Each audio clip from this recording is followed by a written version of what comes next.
Muri uyu mwanya rero nk'uko bisanzwe Team Media igiye kubyigisha cyangwa se kubereka uburyo ushobora kuba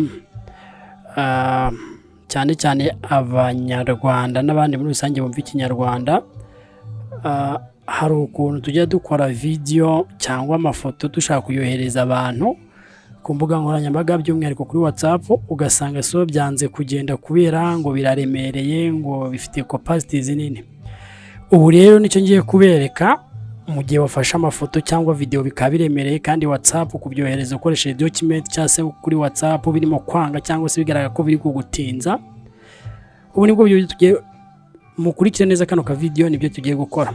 Now tugiye kohereza ino folder ya 9 irimo amafoto, tutite ngo harimo amafoto angahe, ashobora kuba harimo 2, ashobora kuba harimo 3, ashobora kuba harimo menshi, ariko icyo twe tureba ni iki? Icyo twe tugiye kureba ano mafoto yacu ni gutaragenda dukoresheje ubwo buryo ndi kubabwira. Ubwo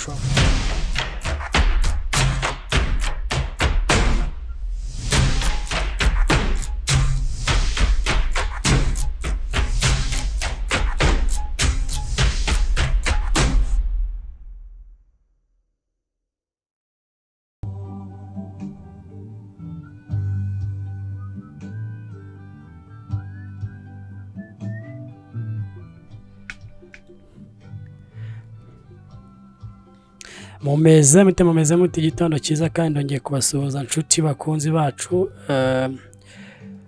Muri uyu mwanya rero nk'uko bisanzwe Team Media igiye kubyigisha cyangwa se kubereka uburyo ushobora kuba cyane cyane abanyarwanda n'abandi muri rusange bumva ikinyarwanda, hari ukuntu tujya dukora video cyangwa amafoto dushaka kuyohereza abantu ku mbuga nkoranyambaga by'umwihariko kuri WhatsApp, ugasanga so byanze kugenda kubera ngo biraremereye, ngo bifite capacities nini. Ubu rero nicyo ngiye kubereka mu gihe wafashe amafoto cyangwa video bikaba biremereye kandi WhatsApp kubyohereza ukoresheje document cyangwa se kuri WhatsApp birimo kwanga cyangwa se bigaragara ko biri kugutinza. Ubu nibwo byo tugiye mukurikira neza kano ka video, nibyo tugiye gukora.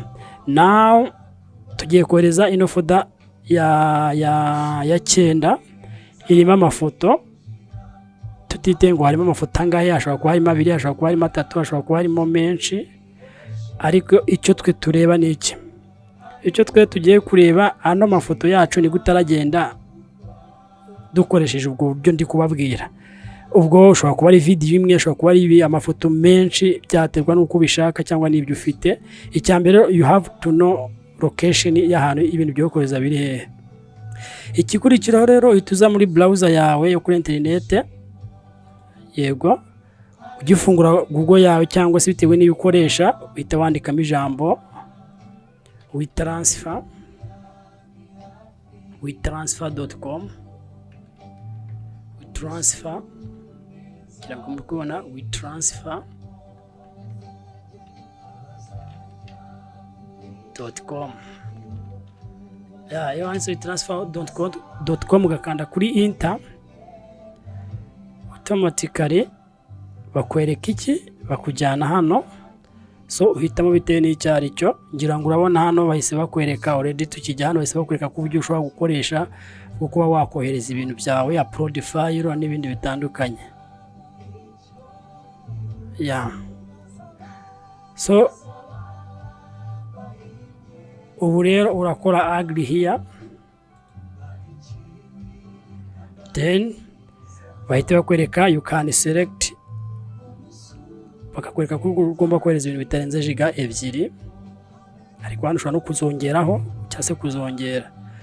What we are going to do, we are going to add our files. Twibuke ko turadingamo ibintu biri kuri ni folder ya 9, kugira ngo ibyo murimo murabyibuka neza. So urajya kuri browser yawe, selecting ya folder yawe, kanda right click, then ukajya kuri desktop. Turibukiranya ko ari kuri folder ya 9 ngiyi hano, ukemeza, then uka-uploadinga. So urabona ko bahise bakwereka ko folder yawe irimo n'undi already guki biri kuba uploaded, ariko ushobora kudakoresha buno buryo. uje ukajya muri ya foda yawe style ya cyenda ukayifungura ugaselectinga ziriya foto ukaziselectingira icyarimwe. Niba ari video imwe yo numva nta kwiguselectinga, iyo ufashe ugakurura ukadraginga hano bahita bakwereka ko ziri kujya hano. Kubera ari duke cyane ntabwo bahita bakwereka akanya kuko zigiye kwiuploadinga. Ubundi already yari nyinshi bahita baguha akanya kuko bazigiye kwiuploadinga. Then hano ushobora gushyiramo email n'ibindi bitandukanye kugira ngo bize kujya kuri wa muntu. Ariko icyo gihe n'igihe wahisemo email, kukoresha email icyiza uraza ugakana kuri tudomo dutatu ugakoresha hano get link. Iyo getinze link rero ntabwo bigushyiramo bira bya email byo kuzuza, ahubwo wowe tugira gute witukanda kuri get link. Iyo ugikanda kuri get link zita zitangira kuba upload, kukwereka ko zitangiye kuba upload, ubwo bigusaba ko ufite internet already. So uko amafoto aba menshi ko file yawe iremera cyane niko bitinda kuza hano, utabona ngiye byihuse bise bigira ku ijana ukagira ngo niko bigenda. Uramutse ufite nk'ibintu bifite giga wenda imwe n'igice already birarodinga bigatinda. So urategereza kano kantu kakarangira kakageza ku ijana. Iyo karangije ubona ko link yawe birangiye uhita ukora copy, ngira ngo hano bakakwereka transfer details ni umubare w'ibintu wohereje. Niba ari amafoto twari twahisemo na 3 bagaya hano, then urakora copy ya link yawe.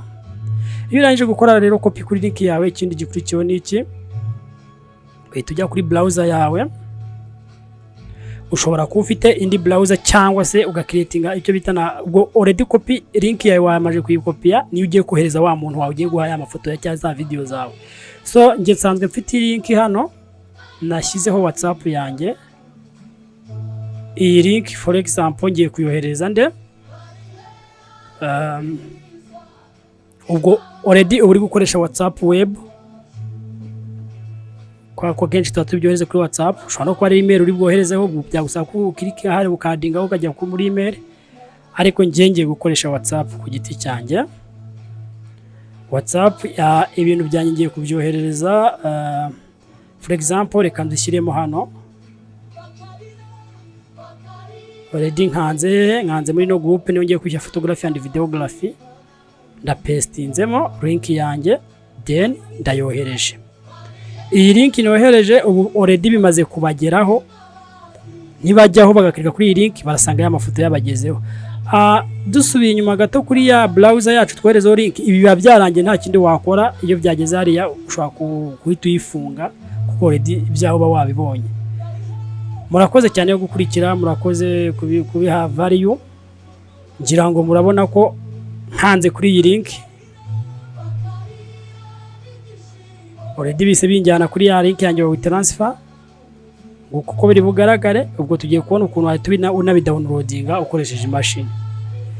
Urabona ngibi hano byaje hano bakutwereka ko bifite megabyte 9. Nshobora gukora na preview nkabireba.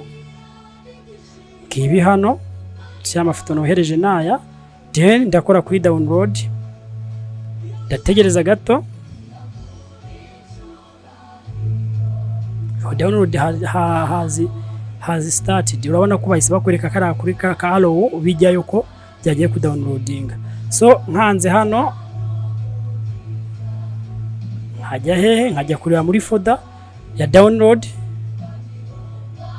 irangiye. Derengi yawe transfer yanjye yabaye downloaded ariko mu buryo bw'iki, mu buryo bwa zip. So iyo download yanjye rero irangiye,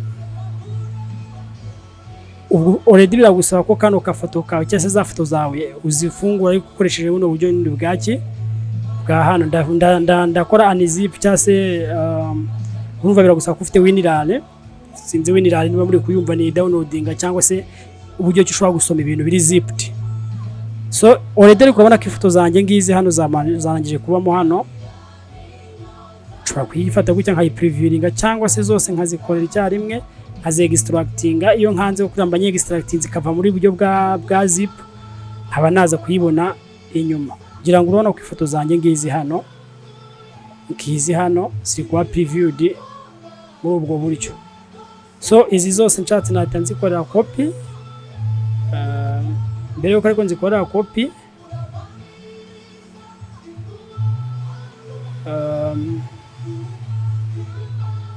yuko nzikorera copy hano murabona ko nyine already folder yacu by downloading iri zip. So muzi ibyo bita ku extracting no gufata ibintu biri zipped ukabivana muri zip. Uragwanda manza nze muri cyo bita extract files. Icyo gihe ni uri gukoresha imashini 10 ushaka kuze extractinga no kugira ngo zivemo hariya muri no ntuza then nzibone ziri document ukwa zitari muri zip folder no zikujya nabona ari ku ifoto. Urabona ko za foto zanjye ngizi hano. So murakoze gukurikira rero nuko uko bigenza no kudownloadinga no kuwa bigenza mu gihe ufite ukoresha imashini. Abakoresha telefone nabwo birakunda n'ubundi bidownloadinga kuri uragitokana kuri download zikahita zijya muri gallery, ariko ho bisaba kuzi gukoresha telefone yawe neza, ntago ari neza nko ku mashini ho byihuta kandi bikagenda neza. So ngira ngo rero isomo rya ryo murakoze cyane kandi Imana ibahe umugisha, mukomeze kugubwa neza.